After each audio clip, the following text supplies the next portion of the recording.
Elon Musk wants to operate Starlink out of his home country, South Africa. However, the racist laws in the country has so far prevented that from happening. So there is actually a law in South Africa that if you operate a company out of the country, that it has to be at least partially owned by black ownership.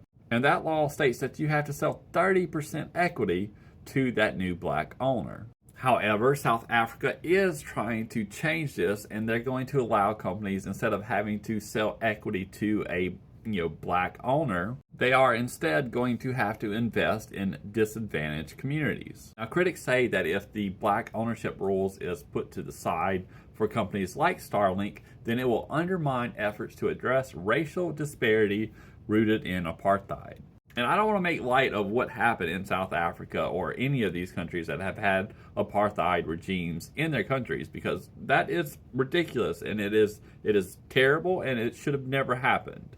However, as they say, two wrongs don't make it right, and making these racist laws in order to disadvantage someone because of the color of their skin is just not the right way forward.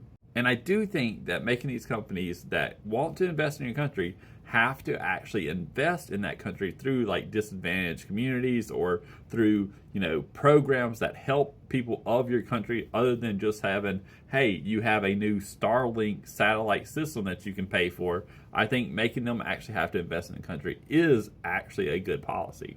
But as long as the law is in place that you have to divest 30% of your company in order to operate out of South Africa, I just don't see any foreign companies actually investing there. And I think that in and of itself is a net negative for South Africa.